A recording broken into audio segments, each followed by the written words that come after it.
At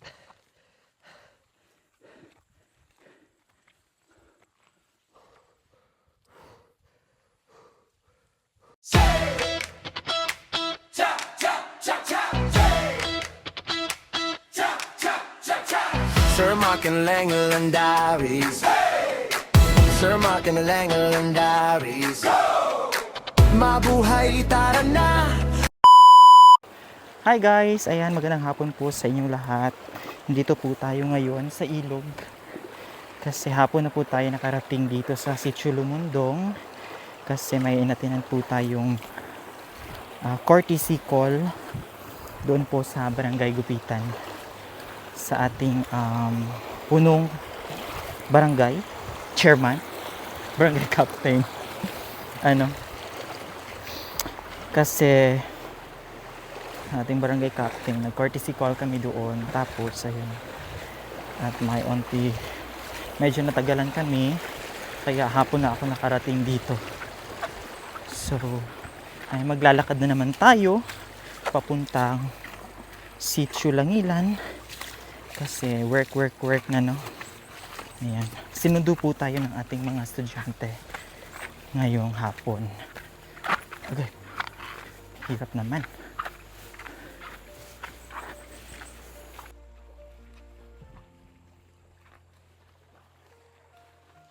Ayan. So sila po yung kasama natin ngayon sa paglalakad. Kasama po natin si Damas, si Rene Boy, si Bitoy at si Pogi.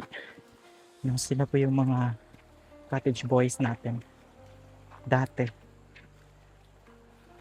So sinundo po nila tayo para hindi tayo mag-solo maglakad. Actually, kaya naman maglakad solo guys, pero you know, kailangan din magbitbit ng mga bags natin kasi mabigat. Kasi hindi tayo sanay sa mga may dala, kaya nandito yung mga bata to the rescue sa atin. Hindi naman mabigat yung mga bags natin. Yan, so ang gagawin po dyan ay puli-puli sa pagbitbit. Yan. Kasi simula pa lang namin maglakad pero nakakahingal na.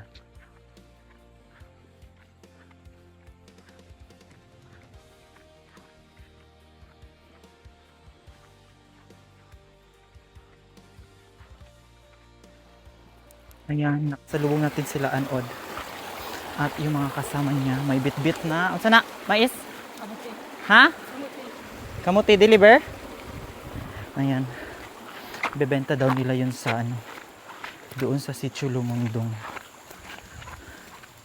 So, ganyan po yung buhay nila dito guys. Si Anod, estudyante po natin yun. Nag-aaral po siya araw. Tapos pagkahapon, ayun, nagdi-deliver ng kamote. Ibebenta para may maibiling bigas.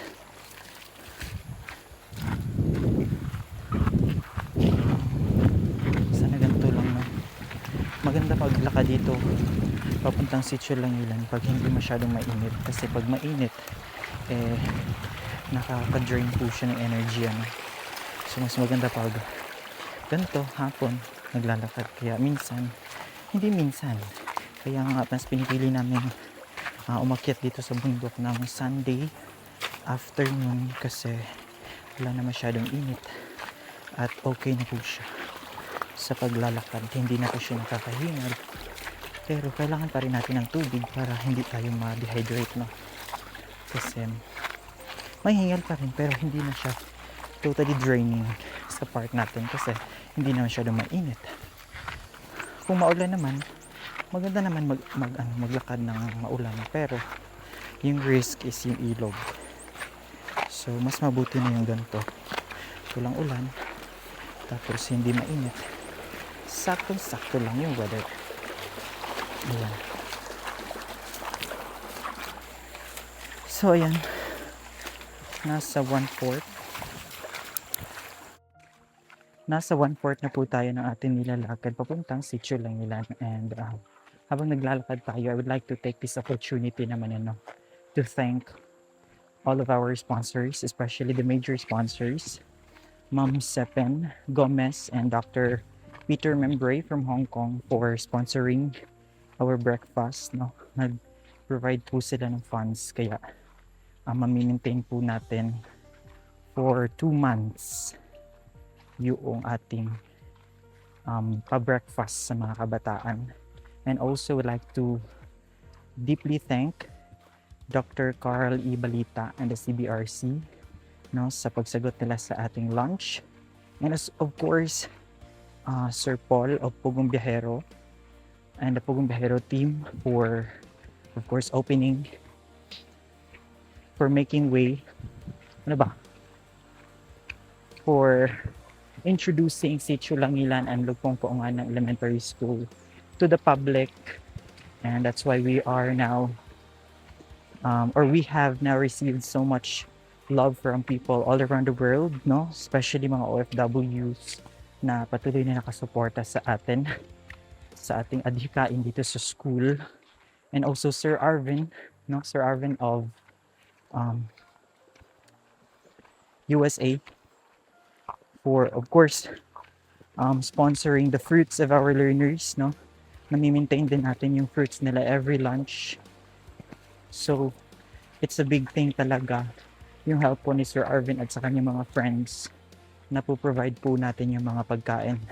Masusustansyang pagkain para sa mga kabataan. Yung prutas, importante po yun sa kanila. And also, Ma'am Elsa, Ma'am Del, of course, Ma'am Del Val from Hawaii for greatly sponsoring our lunch and of course the nightly tutorial. No? So marami na pong bata ang uma-attend sa ating nightly tutorial kasi meron na po silang pagkain. And also,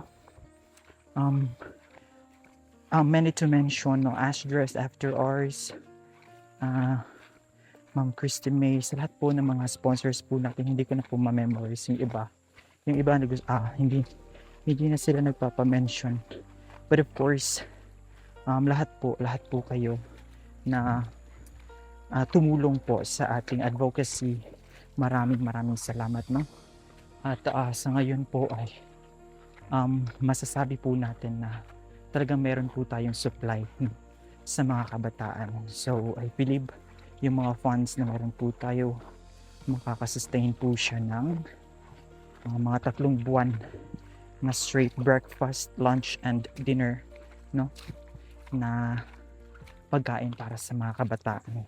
And also sa lahat po ng mga nagbigay para sa ating mahiwagang baul, no? Pusa po silang nag-message and ayaw na po nilang magpa-mention. But of course, dahil lahat po yun ay tulong, no, para sa ating mga kabataan. Yan. So, bilang punong guro ng paaralan, lubos po ang aking pasasalamat sa yung noon na pinapangarap lang natin na magawa natin sa mga kabataan dito sa Sitio Langilan ay nagagawa po natin dahil po sa tulong po ninyo, sa tulong po ng Panginoon at sa lahat po ng taong naging instrumento upang mangyari ang lahat ng mga magagandang bagay na to dito sa Sitio Langilan.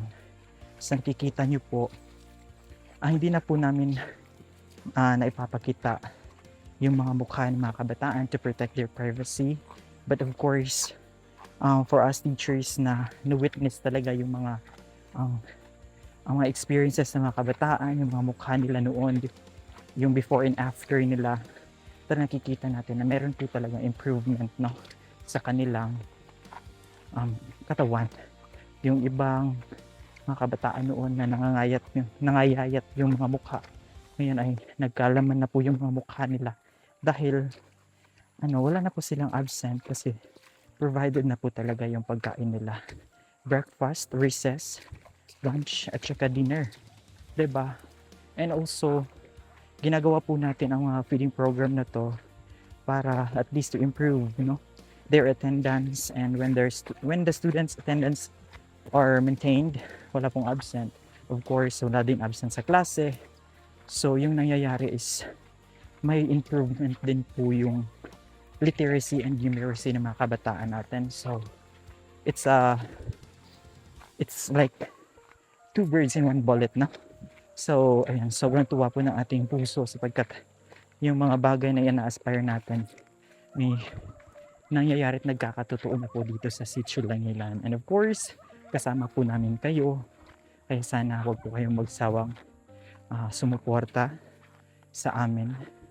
Sa inyo pong panunood sa ating mga vlogs ay isang malaking tulong na din po yan para sa amin. Kaya patuloy po tayo sa ating misyon. Patuloy tayo sa pagtulong sa mga kabataan dito sa Sitio Langilan. Dahil ang lahat ng ito ay may purpose, no? Yung pagka-assign po natin dito sa Sitio Langilan may purpose. And we are happy as teachers to serve our purpose here. Not just to teach but also to care for these children and the community. And again, kasama po kayo doon. Kaya maraming salamat.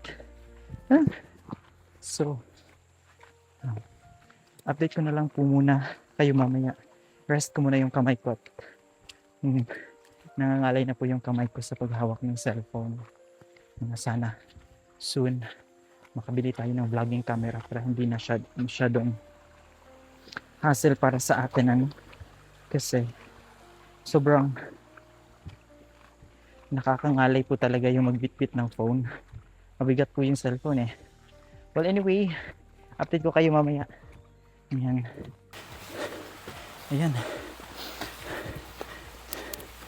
Complete na namin yung level 1. Tingnan nyo naman yung pawis ko. So, yung sinasabi ko nga, hindi man ako pala exercise sa bahay. Palagi ako nakahiga. Pero, sa tuwing akit ako ng bundok, sobra pa yung exercise. Kasi, tingnan nyo naman, yung pawis. Paakyat dito. Level 1 pa yun, pero, yun, challenge na yung mukha natin, puno-puno ng pawis. Aba yung mga bata, patuloy lang kami sa paglalakad, walang pahinga. Diretso na to. At iisahin na lang namin yung pahinga namin doon sa cottage.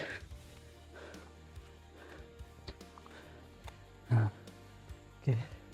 Ay, yung mga guro dyan sa baba, huwag kayong magreklamo. Marami kayong ginagawa. Kasi marami din kaming ginagawa sa bundok. Excluded pa yung pagod na meron kami sa paglalakad papuntang school. Kaya, huwag kayong magreklamo dyan. Be thankful na nakakauwi kayo sa mga pamilya ninyo tuwing hapon. Samantalang kami isang linggo kami nawawala sa bahay, nalayo sa pamilya. Kahit nasa Pinas kayo, para kaming abroad. Kaya, be thankful kayo guys. And let's just do our job, no? To educate learners.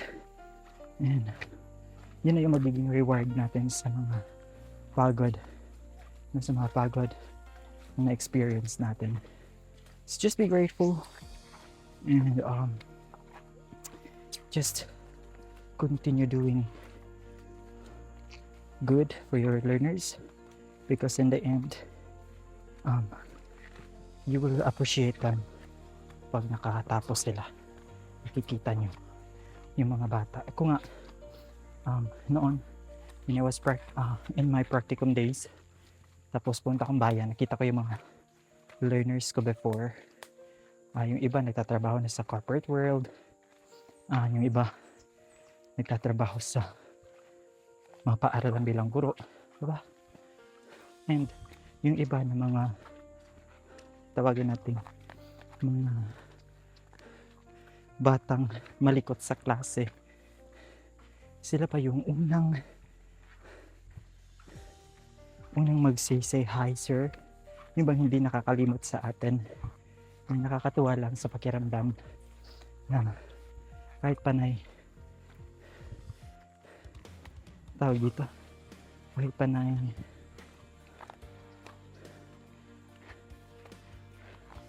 putak-putak tayo sa classroom pag sinasaway natin sila. Kasi sila pa yung hindi nakakalimot sa atin. Paakyat na naman kami sa level 2. Nantinan yung pawis ko. Para na ako naliligo ng pawis. Yan. So sa part na to guys, and pag maulan, sobrang madulas dito. Mahirap pag pauwi ka, bababa. Kasi madulas na madulas siya.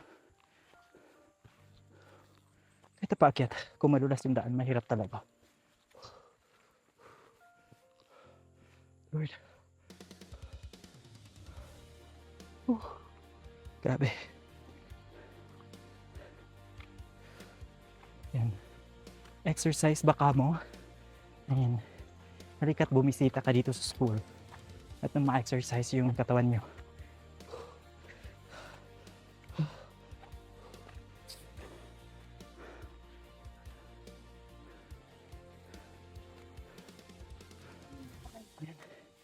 Update ko lang kayo mga niya. At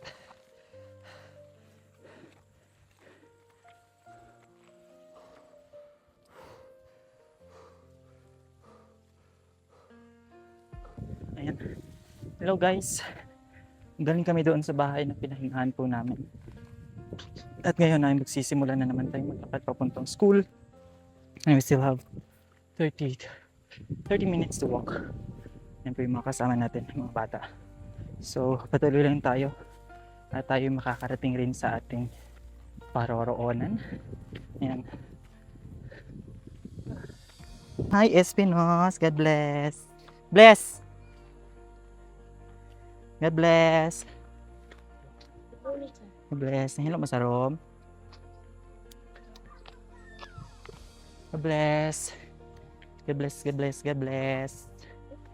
God bless. God bless, God bless. Sige, balik-balik.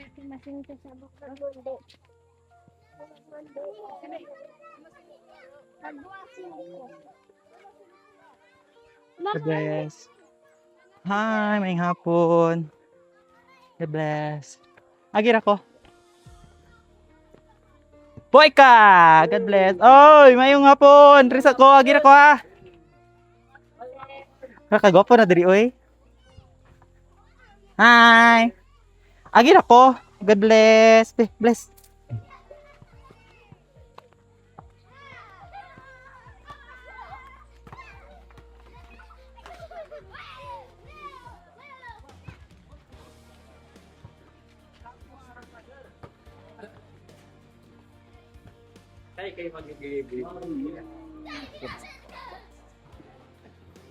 Ngapon.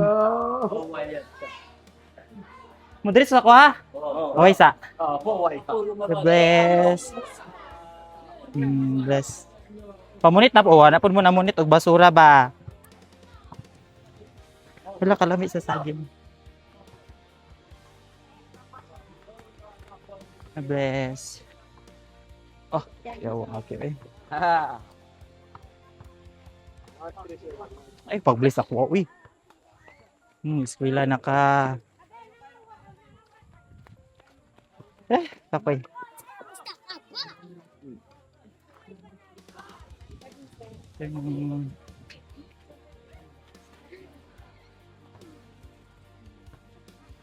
Pawis ako.